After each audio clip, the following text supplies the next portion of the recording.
to you all. I was instructed to come to you guys today to give you guys my story on my travel. Before I traveled, I was instructed to go from coast to coast to see the world and see the lives of others before me who have denied the teachings of the most honorable Elijah Muhammad. And on today, I decided to break my silence and I decided to speak because he had been telling me to speak for too long. It's just sometimes you never can find the right words to say. Sometimes you're afraid of what people may say, what people may think, how people may feel. But when you begin to be fed up, you don't care anymore. And you have to speak your truth. So, you guys, I wrote down in my journal things and words that I could say. So you're gonna see me look down a lot, and this only because I got a tendency to jump, and I never get my point across. So, peace be unto you all. First, I give all thanks to Allah God, the Most High, who came in the person of Master Fard Muhammad. I have been silent for too long. God God spoke to me. So now it's time. I was sent to travel the world back in 2019. I was sent to see the lives of the people before me who denied the teachings of the most honorable Elijah Muhammad. I also was given John 3:16, for God so loved the world that he gave his only begotten son, that whosoever believed in him should not perish, but should have everlasting life. The honorable Elijah Muhammad was a preacher of freedom, justice, and equality to his people of the lost and found great nations of people who had been asleep to the knowledge of self and the power of self for over 6,000 years.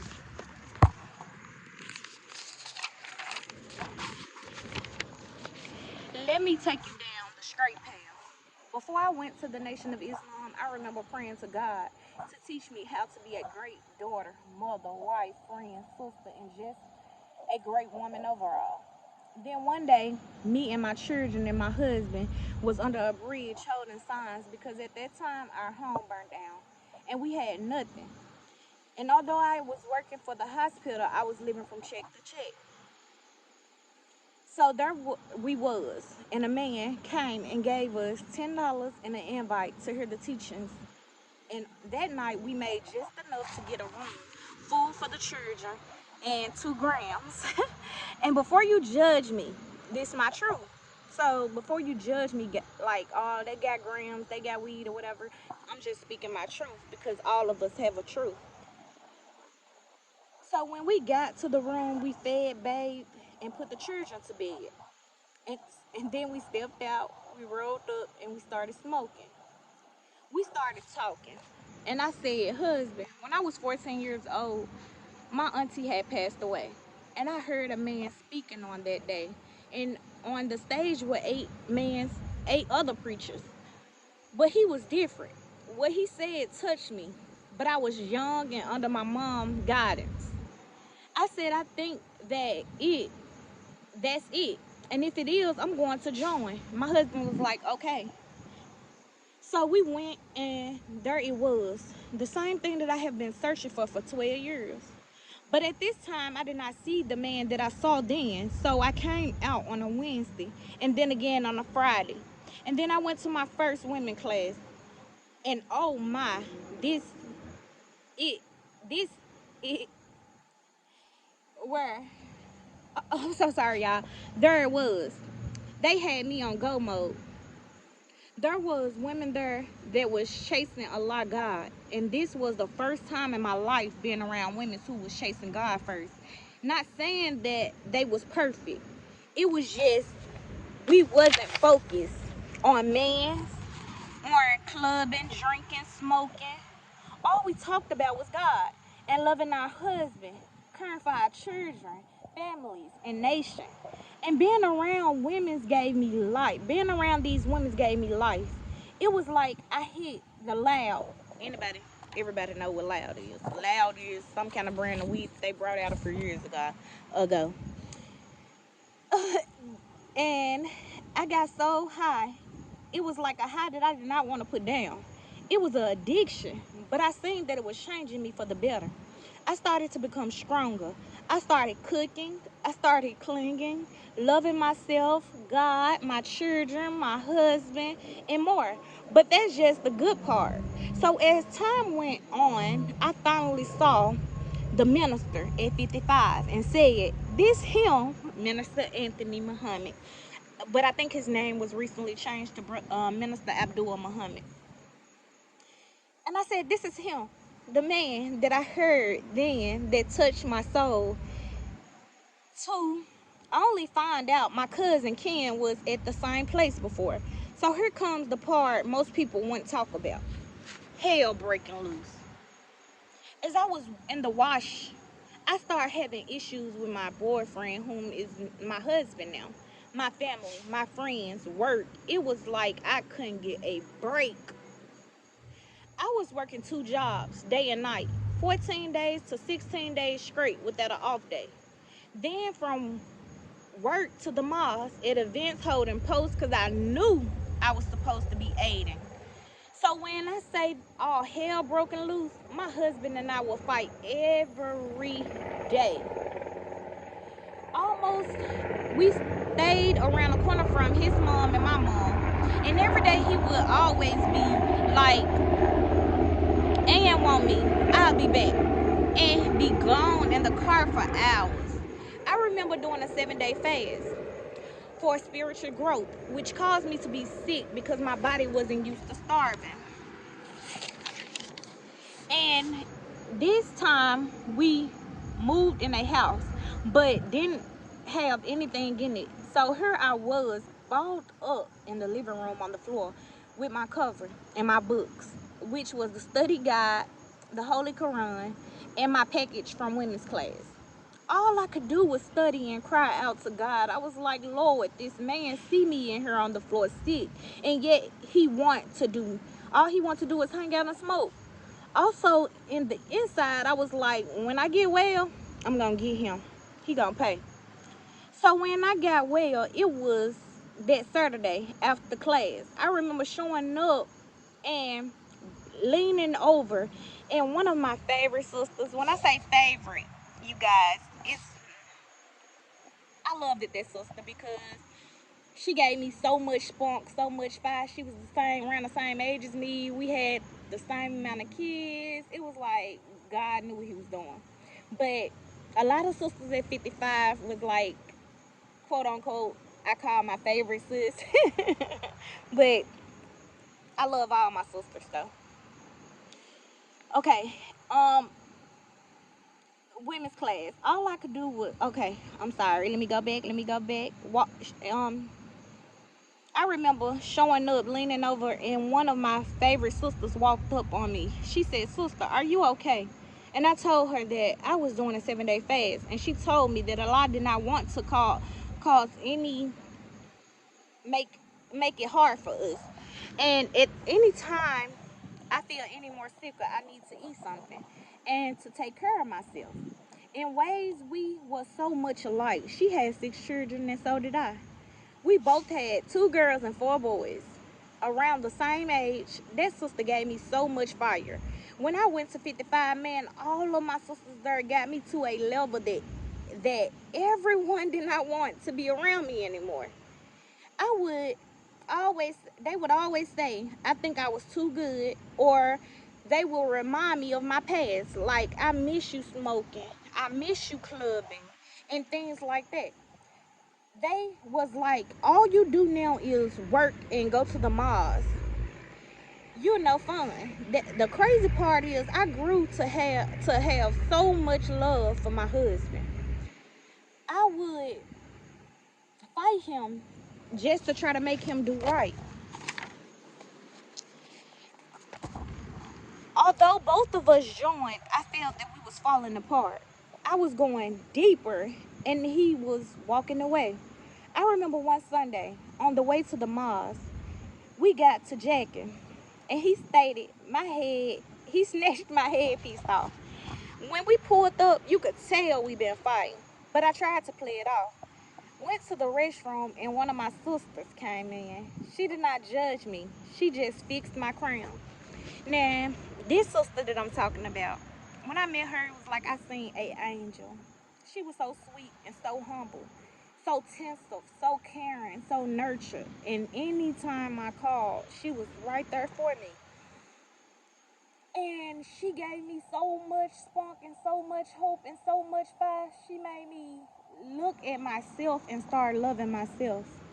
Because at that time, I felt so insecure about who I was as a woman.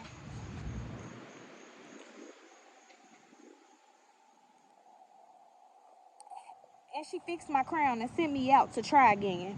And when we left that Sunday, as soon as we got home, he unlocked the door and we walked in. He started talking crazy, and so did I. He hit me, and then we started fighting again. That day, he pushed my head through a wall, and I stuck him with a knife. Then we would go around the neighborhood fighting, chasing, and more. So at that time, I would begin to cry out on the front porch and beg Allah to fix it and to remove us from anything and anyone that was against us. One day, I was at work and my captain texted me. We used to talk a lot. Man, I love this sister like a mother. And it felt as if God had given me a spiritual mother. Cause she would always seem to text or call just um just right at, at the right time with the right words. But she texted and said, Sister Angelina, be careful because Satan comes when on our straight path. Now that's not word from word. That just sums it all up. And then I remember at Savior Day, I was asked, what would I do if my husband did not want me to come to the mosque anymore? I was like, oh, I'm coming. No one would stop me. And then about 4 weeks later, my test would start. So I'm going to pause right there. So pretty much, you guys, I'm just summing up everything. Like, I used to always hear them say, many y'all tried and only I used to always hear them say many are tried on the fact that they say that they believe. And I used to be like, oh, I believe, and I'm going to pass. Many of us can say, we going to pass the test. We going to be ready. But you never know what life will throw at you or what God will use to distract you, to motivate you, to push you into greatness. And one thing that I learned is that you can never fully grow in your spiritual development unless you go through experience and life itself. The experience makes you better. It makes you grow. It pushes you into your greatness.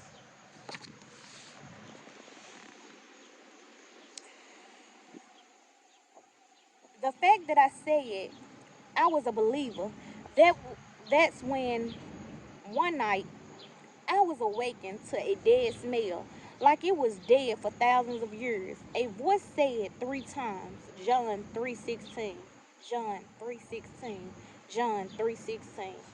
And 3 days later, after fighting with my husband, I went and got me a gram. Okay. During this time, I had stopped smoking. I had started trying to get myself together. I was more in tune at the mosque and working. I was so positive. I kept a high energy. Like, I really was trying to get myself together, but, like, I felt weak because it was like, man, my family, I had problems with my family, my friends, with work, my husband. And with my husband, we stayed literally fighting every day, running around the neighborhood, always arguing. Um, it was cheating. I had to endure cheating, endure a lot of things. And at this point, I was like, man, what am I doing? Like, I'm really trying to get myself together. I'm really chasing God. All I'm doing is going to the mosque, working, loving my husband, loving my children. and it seems to not be working. Like, God, I'm trying. Give me a break. So I broke. And I remember running and get a gram, and that's some weed, you guys. I rolled up and I sat in my driveway in the truck smoking. And then my husband came in and we both had started getting high. I started to feel uncomfortable. And I felt like my life was over in Memphis. And I remember saying I needed to leave and go somewhere else. And he said, I'm going too. I said, where are we going? He said, call your sister and see where she went. And I did. And she was in Canton, Ohio. Upon getting there, we noticed that we was in a mad white town. Here we had a white man following us to only call the police. We left so quick and we ended at the gas station. He was like, now what? I was like, let's go to Detroit, Michigan.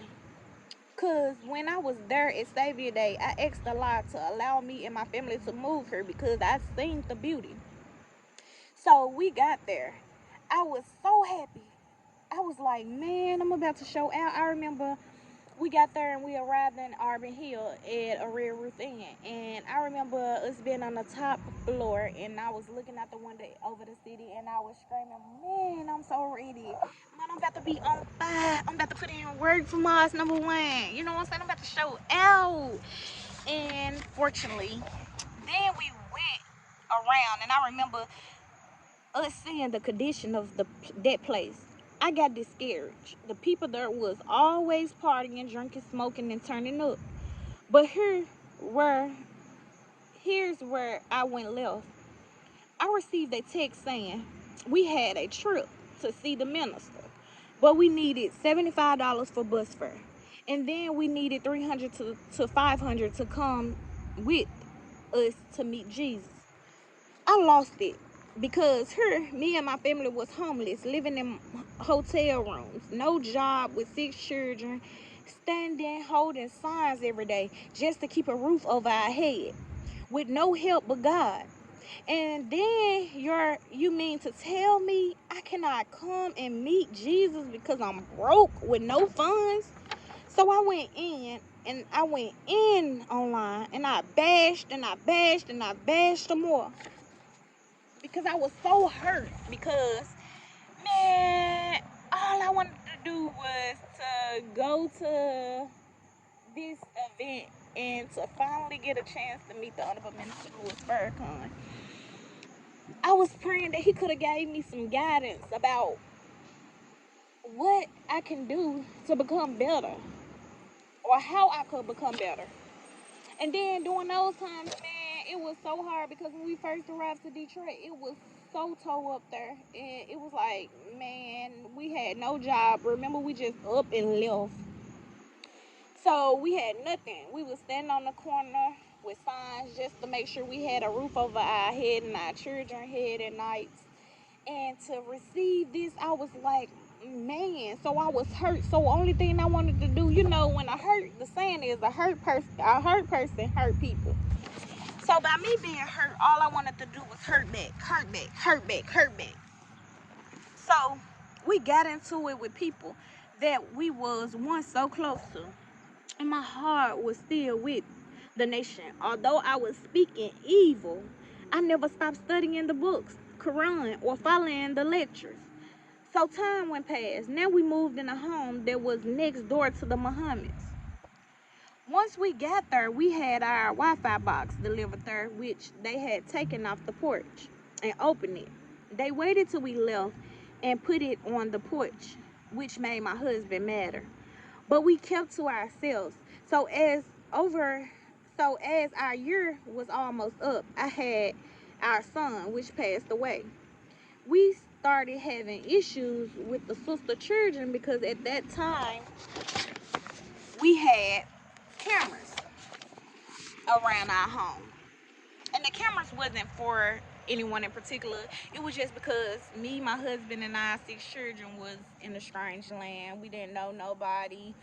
And one day, me and my children was in the home when my husband was gone to work, and two men walked in. They had a key to our home, and they walked in on my children downstairs watching TV, and I was upstairs taking a nap. They ran up and they woke me up, and they was like, "Mom, some man's in our house," and that's why we had cameras. I seen them in the front of our home. So I pulled the oldest to the side like a big sister. I told her that I had cameras and they are on my TV, and my daughter watches them every day. And we saw them in a way that I did not want them to see them. I said, I do not mind you all parking there, but please do not be in that way in front of my home. And after that, they did not like me. So they would run their car into the gate. Then one day they saw me walking down the street and they threw a hot dog at me. And boy, I remember I told you all, I had an anger issue and I liked it throwing hands. So now I couldn't take it. I tried telling the parents, but nothing happened. So um when they threw the hot dog, at that point I was so angry, so mad, because you gotta think about it and try to show compassion.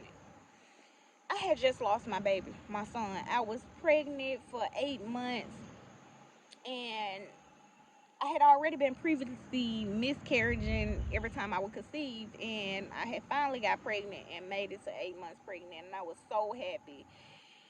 And upon delivery, my son had passed.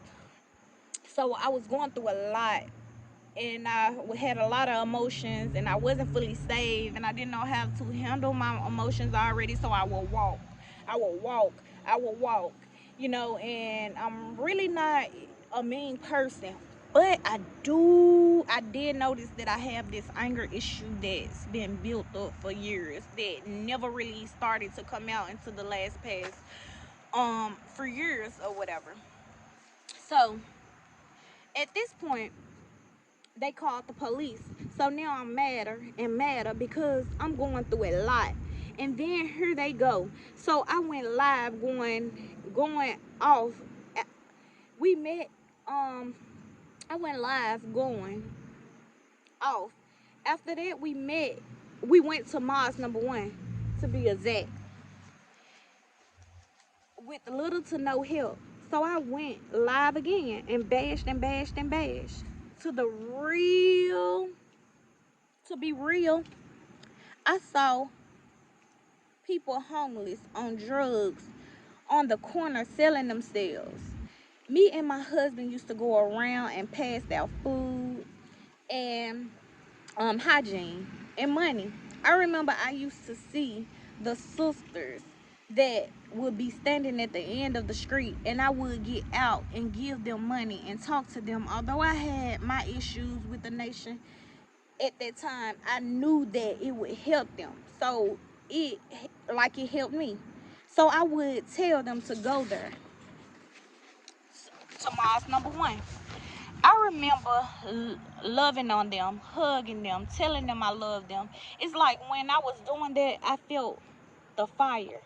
So then Allah told me it was time to leave. So we did. Now I will begin to see more. So we ended up in LA. Now I see the sign, but it's more intense. And God spoke and told me that He caused all that believe not to run to the cities to die, and He leaves them there. I saw the unities with the Hispanics. They were so close together. They supported each other and looked out for each other. The only thing I could say bad about them is that was when it came to the black people, they wasn't so as quick to help us the same. They did not want to deal with us unless it was about money. Now, what I mean by that is that, man, the Hispanics, they were so close together. These people they didn't even have to be family. But if something happened, I would see somebody get out the car to try to protect them. I would see them, anybody who been to California, Los Angeles know that Man, there's a lot of people doing for self there. And the Hispanics believe in doing for self there. They would sell flowers, they would have food stands, they would be on every block with food, flowers, fruits. So, and they people would pull over and rather spend their money with them than go to McDonald's, Burger King, Applebee's, and stuff like that. Although they might have did go to them places too, but they will really support their people. But the Black Star, man, we did not support each other at all. But let me finish. Oh, but when it came to us and Hispanics, like they could know English sometime, and then when you walk up to them, like me speaking no English because they really didn't want to deal with black people like that. Or if you're talking to them and they selling something, that's the only time they will really deal with you all. But this one lady, my next door neighbor, turned out to be one of a kind. She was pure in my oldest daughter voice. My daughter would be like, "Mom, this is pure." And when she said this is pure, it means that it's natural state, like it had no flavor. But the black people was on hood or gang stuff. It was no unity. With most, they would support others before their own.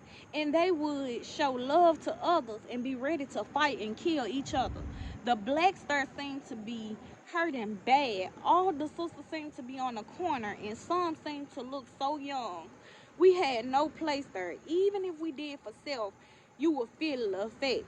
So it's safe to say, once again, our willing to accept a man and his mission got us in a condition that we are lower in our nature.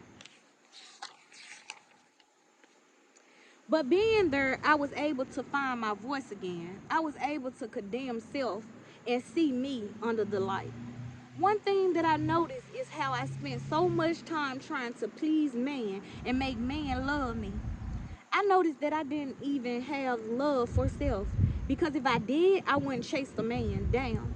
I wouldn't be begging for love. I wouldn't be spending my energy trying to make a man treat me the way God said I should be treated. But at this time, I found myself still chasing, fighting, and watching my children witness this. Although he was here with us, he would provide for us. He was the mind one hurting us. He killed us with his words. And when it came down to me and my children, he would always tell us the negative and never the good.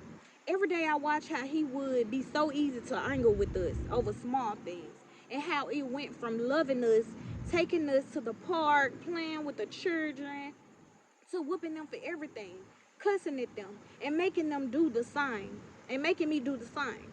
He stated he started to reflect this hatred that I tried to look over.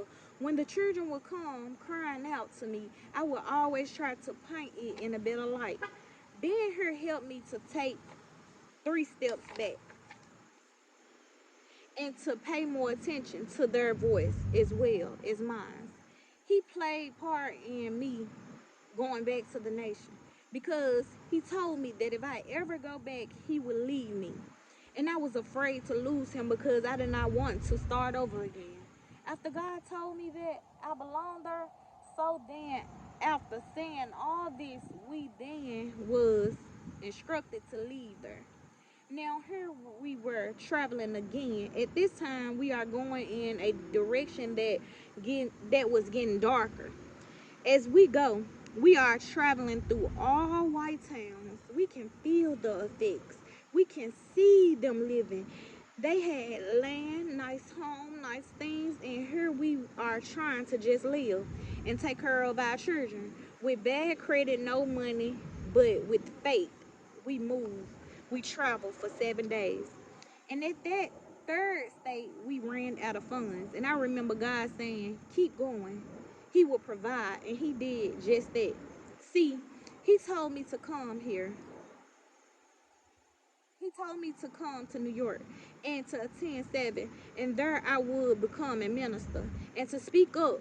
So before I accepted it, I tried running and running, but God broke me down. He let all hell out, and now I'm battling with my son and his condition, my husband and other children. in the world. So I decided to stop and start running towards him. Now I'm here at this point. I'm speaking out loud. I, Angelina Farrakhan, give all praises to Allah who came in the person of Master Farad Muhammad. I believe that the Honorable Elijah Muhammad is his messenger and the Christ we all been looking for. And that the Honorable Minister Louis Farrakhan is the extension and one that would come with the truth and lead us back to the Father and the Son. Hashtag my Jesus, my spiritual father, my God, the one who caught me and lived in light to him led me here. Now, in a place where I was and still am battling self, striving and fighting, there, God, there more. This is just what needed to be said. I said, God, there's more. This is just what needed to be said. So, you guys, I was reading my books. I had wrote down the notes, but now I can go and tell you guys more. So, pretty much, man, starting from the beginning, man, I was sent to travel the world and see the conditions of other people in their lives and how it was for them that denied the teachings of the most honorable Elijah Muhammad or who didn't believe in the honorable Elijah Muhammad teachings. And upon traveling from coast to coast, I mean, we traveled so much. We done been south, north, east, west, wherever you want to say, we done been. We done seen so many states, so many cities, and yet the black people conditions is horrible. Like, we are at the bottom of the food chain everywhere we go. We have no place, no home, no structure, no God, no nature. We don't even know like where we originally from. We cannot tell you what we once our forefathers them once ate. We couldn't tell you nothing. But I notice how every other race have their history down packed. They still live their history. They still walking in their forefathers' footsteps. But us, we just tag along. Either we here with the Hispanics, we around Chinese, we around Caucasians, we around Japanese, we around Africans, we around everybody. We just throwed a little here, a little there. Everywhere I went, I noticed one thing, that everybody have a community but black people. They have a place, a part of the land everywhere. But when it get down to us, we just throw it in any and everywhere. And then I noticed that they throw us in mostly projects. They put us in a confined area. And you know what it's called? A prisoner reform. Because one thing I learned that is if you want to make somebody better, you put them in a confined area and you apply pressure. But it seems that this doesn't make us want to do better. Because after seeing and hearing and paying attention, I noticed that all we want to do is run to a blunt, run to a bottle, run to a club. Our children are out in the streets at night, walking the streets. I witnessed children on the corner as far as 10, 11, 12, 13, 14, 15 selling themselves for money. I done witnessed children walk in neighborhoods because they were hungry and they had to get food. But this is all of us and this is our condition. And I sat back and I thought about it and I'm like, okay, so I was sent. So one day I had threw all of my books away. I threw stuff away because I ain't gonna lie, I tried to my best to run from my nation for so long because I was afraid of losing my husband. And I was afraid to start over. But by me not saying nothing, God kept pressing me, pressing me, pressing me making it worse or making the fights between us more intense. Making this same person that I was choosing over him, because he said anything that you love more than me will become a trial for you. And the very thing that I love most was man. So I remember running to the website, ordering my books, and I ordered I ordered the Restricted Laws of Islam again, because that book kind of helped me on my journey when I first started. And when I flipped the page, the Honorable Minister Louis Farrakhan made a statement, and he said, "I bet you're still traveling, right?" And I bust out laughing, because I'm like, man, it felt like he was talking to me. I'm like, okay, how do he know I'm still traveling? But, man, I denied and denied and denied. I bashed and I bashed and I bashed. But now I notice that the fights that's occurring more and more is because I'm really missing my nation. I'm really missing the place that I once found my strength at. I'm really missing the sisters who helped me grow. And the fire, because they say when you put charcoal together, the flames stay going. But if you was to separate one piece of coal from that bunch, that coal will go out, because it's not around the fire anymore. And all I can do is, man, sit here and say my deepest apology to everyone that I hurted, everyone that I betrayed, everyone that I spoke bad on. Because at that time, you guys, I was young. I had no knowledge of self. I was spiritually weakened and spiritually underdeveloped. And I pray that Allah can let you guys find it in your heart to forgive me and to receive me back with open arms, because that's my test and this is my testimony. Because all of us had our tests, our storms, our testimonies. And every day we have to strive to be better. It ain't easy. And for me, Allah had to reveal my weakness. He had to reveal to me what was potentially hurting me in the long run. What would potentially hurt me in the long run. He had to reveal to me my flaws, my characteristics. So don't judge me according to my storms or my tests. Judge me according to the person that I'm becoming, the person that I have become. Because I'm at a morally conscious level now where I can condemn self. I'm able to self-reflect on the things that I done wrong. And I'm able to ask for forgiveness. Because being a vanguard in the Nation of Islam, I'm supposed to take better care of my sister and her children. But all because I was young, weak, lost, away from home, didn't wasn't around other people with spiritual that was spiritually awoken. I wasn't. I was just. I wasn't. I didn't do what I supposed to been did. And now we here. But guess what? If none of that would have happened, would I really fully believed? Would I really been a believer?